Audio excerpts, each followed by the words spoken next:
அனைவருக்கும் வணக்கம். சற்று முன் தமிழக அரசால் வெளியிடப்பட்ட குடும்ப அட்டைதாரர்கள் அனைவரும் கவனத்தில் கொள்ள வேண்டிய முக்கியமான அறிவிப்பு ஒன்று வெளியிடப்பட்டுள்ளது. இதை பற்றிய விரிவான விளக்கத்தை இவ்வீடியோவில் காணலாம். வீடியோவை கடைசி வரை ஸ்கிப் செய்யாமல் பார்க்கவும். நமது சேனலை முதல் முறையாக பார்ப்பவராக இருப்பின் சேனலை சப்ஸ்கிரைப் செய்து கொள்ளுங்கள். பக்கத்தில் உள்ள பெல் ஐக்கனும் கிளிக் செய்து கொள்ளுங்கள். மறக்காமல் இந்த வீடியோவிற்கு லைக் செய்து விடுங்கள். வாங்க வீடியோக்குள்ளே போகலாம்.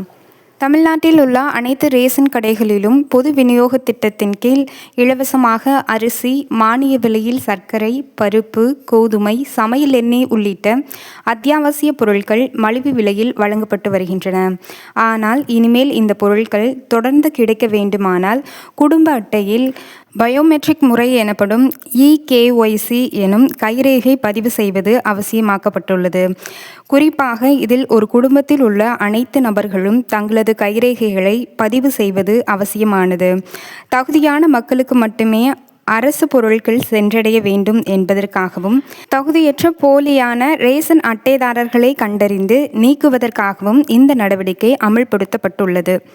மேலும் இது தமிழ்நாட்டின் பெரும்பாலான மாவட்டங்களில், குறிப்பாக ஈரோடு, தேனி, திருவள்ளூர், திருப்பூர் என பல மாவட்டங்களில் உத்தரவுகள் பிறப்பிக்கப்பட்டு அதிகாரப்பூர்வமாக நடைமுறைப்படுத்தப்பட்டுள்ளது.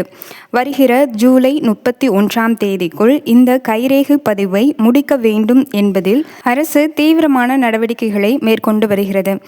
ஜூலை 31க்குள் தங்களது KYC எனும் பதிவை முடிக்கவில்லை என்றால் ஆகஸ்ட் மாதம் முதல் இலவச அரிசி உள்ளிட்ட பொருட்கள் வழங்கப்படுவது தாமதமாகும் அல்லது தடுக்கப்படும் என்றும் அதிகாரிகள் திட்டவட்டமாக தெரிவித்துள்ளனர். இதற்காக பொதுமக்கள் அனைவரும் உடனடியாக தங்களது ரேஷன் கடைக்கு சென்று குடும்பத்தில் உள்ள அனைவரும் KYC எனும் பயோமெட்ரிக் முறையில் உள்ளனரா என்பதை முதலில் கேட்டறிந்த பின்னர், ஒரு குடும்பத்தில் 5லிருந்து 7 நபர்கள் இருந்தால் கூட அவர்களது அனைவரது கைரேகையும் அதில் பதிவு செய்ய வேண்டும். ஒருவேளை தங்களது கைரேகை பதியாவிட்டால் தங்களது கைரேகை பதியும் வரை மீண்டும் முயற்சிக்க வேண்டும். குறிப்பாக தாங்கள் வேலை நிமித்தமாக வெளியூரில் வசிப்பவராக இருந்தாலும் சரி, வெளியூர் சென்றவராக இருந்தாலும் சரி, தங்களது அருகில் இருக்கும் ரேஷன் கடைக்கு சென்று EKYC எனும் இந்த கைரேகை பதிவை குடும்பத்தில் உள்ள அனைவரும் செய்து முடிக்க வேண்டும். தமிழக அரசானது பொதுமக்களின் நிலையை கருத்தில் கொண்டே இத்தகைய வசதியை அறிமுகப்படுத்தியுள்ளது. மேலும் உங்களது வீட்டில் யாராவது இறந்தவர் பெயர் இன்னும் ரேஷன் அட்டையிலிருந்து நீக்கப்படவில்லை என்றால் அவரது ஆதார் அட்டை, ரேஷன் கார்டு, அவரது இறப்புச் சான்றிதழ் ஆகியவற்றை ரேஷன் கடை உறுப்பினரிடம் ஒப்படைத்து அதன் மூலம் அவரது பெயரை நீக்கம் செய்யலாம். மேலும் ஒரே நபரின் பெயரானது 2 ரேஷன் அட்டைகளில் இருப்பின் ஏதேனும் ஒரு அட்டையில் மட்டும் அவரது பெயர் இருக்குமாறு செய்ய வேண்டும்.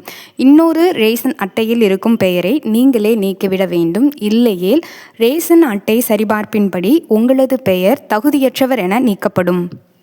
இந்த கைரேகை பதிவை செய்யாமல் அலட்சியமாக இருந்தால் பொருட்களின் விநியோகம் நிறுத்தப்படுவதோடு பின்னாளில் ரேஷன் கார்டு ரத்து செய்யும் அபாயமும் ஏற்பட வாய்ப்புள்ளது. எனவே பொதுமக்கள் அனைவரும் வரும் ஜூலை 31ஆம் தேதிக்குள் நீங்கள் மாதாந்திரம் ரேஷன் பொருட்கள் வாங்கும் ரேஷன் கடைக்கு சென்று உங்களது இந்த பயோமெட்ரிக் கைரேகை முறையை சரிபார்த்து கொள்ளவும். இத்துடன் இத்தகவல் முடிவடைகிறது. நன்றி, வணக்கம்.